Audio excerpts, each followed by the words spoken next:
Savez-vous qu'en moyenne, un enfant de 5 ans a déjà eu 700 photos de lui postées sur les réseaux sociaux? Et majoritairement, ces photos sont postées par leurs parents. Une étude de l'Université de Michigan révèle que 56% des parents d'aujourd'hui partagent des photos, des contenus potentiellement embarrassants pour leurs enfants. Derrière ce cliché mignon se cachent des risques cyber, juridiques et même psychologiques. Salut à tous, c'est Nicholson de l'EMNISCAT. Ici, on explore l'innovation, la science des données et les sciences de la gestion. Bienvenue. Dans cette vidéo, on va décortiquer 3 points essentiels. Premièrement, on se demande qu'est-ce qui arrive réellement aux photos de vos bébés que vous postez sur les réseaux sociaux tels que TikTok, Instagram, Facebook, WhatsApp, les murs de WhatsApp. Deuxièmement, on s'interroge sur les conséquences que ces actions pourraient avoir à court terme et à long terme. Et troisièmement, on partage avec vous quelques bonnes pratiques à mettre en place, à appliquer pour faire face à ce danger numérique.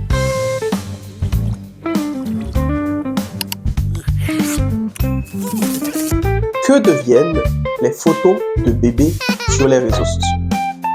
Quand vous postez une photo de votre bébé sur Instagram, la photo est stockée sur les serveurs de Meta. Meta qui possède Facebook et WhatsApp.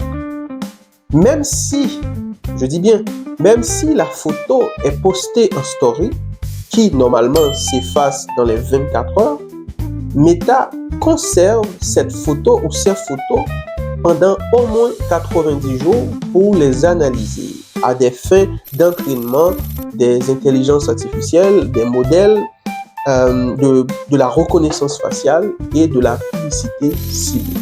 La question la plus évidente, ce serait, mais est-ce que je ne pourrais pas tout simplement supprimer cette photo définitivement? La réponse est oui, mais il y a un mais. C'est compliqué. Même si vous supprimez le post, Meta garde des backups pendant des mois. Et si quelqu'un a partagé ou fait un screenshot de ce post, c'est game over. Pour ceux qui me regardent en ce moment, qui ont des enfants ou qui souhaitent avoir des enfants, sachez que, c'est évident, mais sachez que votre enfant va grandir. Et un jour, il aura peut-être l'envie d'avoir un compte Instagram ou Facebook. Et dès lors, ce qui va se passer, c'est que l'IA de Meta aura la capacité de lier son profil d'adulte à ses photos de bébé. Je ne sais pas si vous voyez là où je veux en venir. Ceci va ouvrir un champ de possibilités innombrables. Cet enfant devenu adulte sera tout simplement ciblé. Sur Facebook, c'est vraiment pire.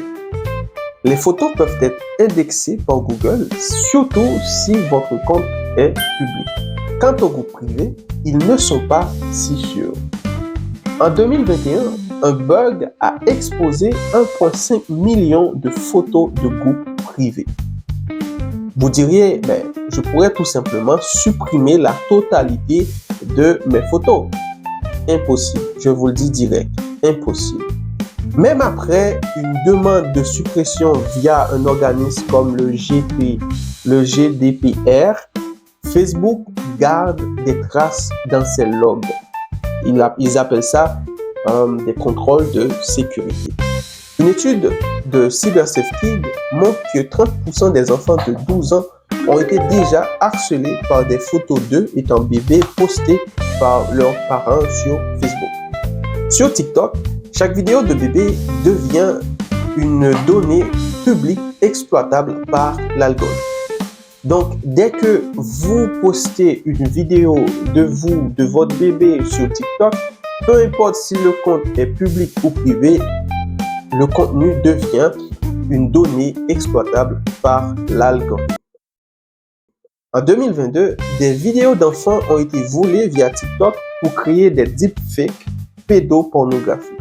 Vous pourriez bien supprimer ces données sur TikTok, mais rappelez-vous que TikTok fait des partenariats avec des partenaires tiers comme des régies publicitaires chinoises.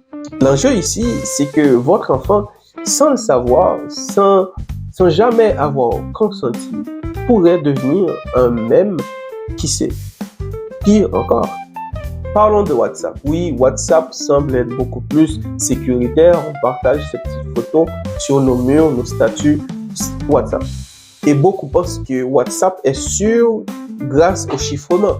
Mais les photos partagées sur WhatsApp sont stockées localement sur votre téléphone, mais aussi sur le téléphone de vos contacts qui regardent votre mur WhatsApp.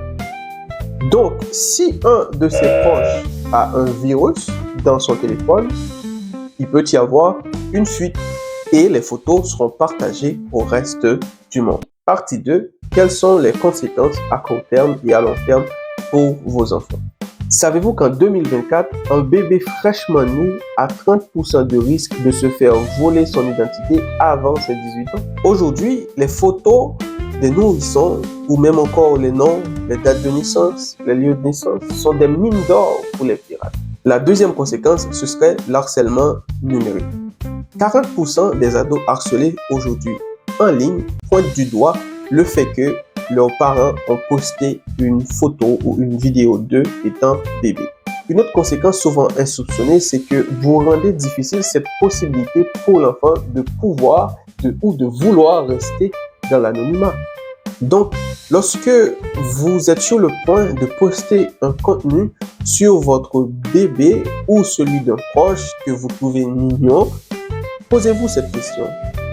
Alors, projetez cet enfant dans 15, dans 20 ans. Est-ce que cette décision que vous prenez pour la vie de cet enfant sera-t-il à l'aise dans le futur? Est-ce que cet enfant ne sera pas dans un inconfort que vous allez le mettre à cause de cette simple décision que vous avez prise à cet instant précis? Comment partager les photos de ces bébés mignons sur les réseaux sociaux avec le moins de risques que possible?